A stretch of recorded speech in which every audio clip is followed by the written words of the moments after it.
Good afternoon, Teresa Ciolli. How Hi. are you? Fine, thank you. Nice to meet you. Nice to meet you. I want to thank you for welcoming us to your beautiful neighborhood of Hayes. Well, I'm glad to be here. Can you tell me some of the things about, just give me a history about Hayes? Well, I've lived here all my life. Wonderful. And prior to them building the Glenwood Bridge, this was a thriving community with every facility that a small town could possibly want. Really? Yes.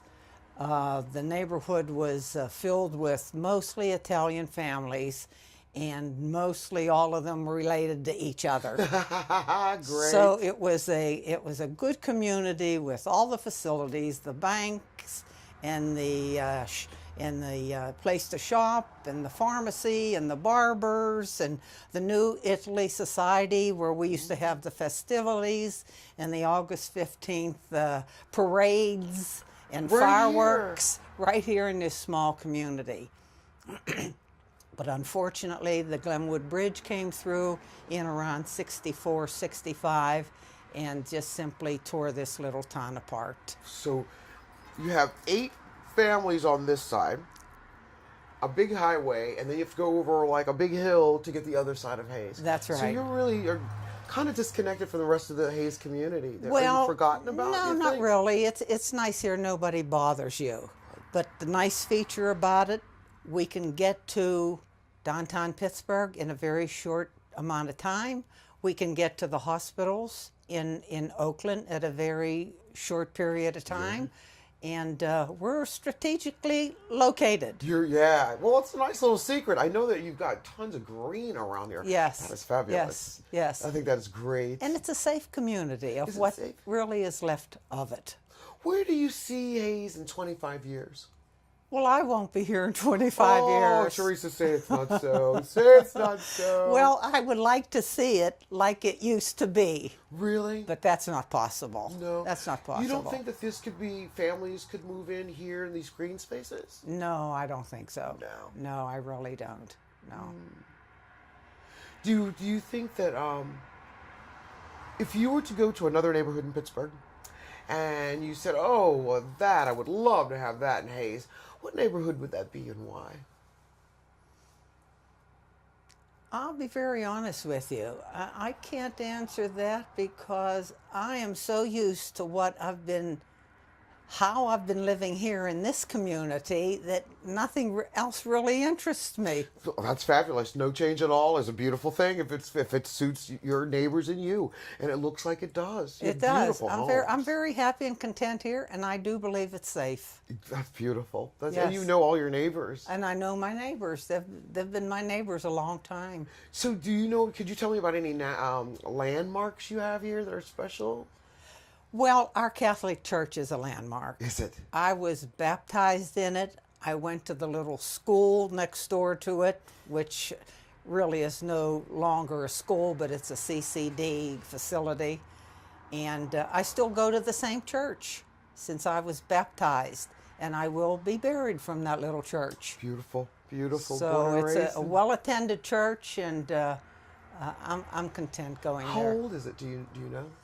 Oh, I think it was built somewhere around the early 1900s. Wow, beautiful. But we have many masses, and they are all extremely crowded.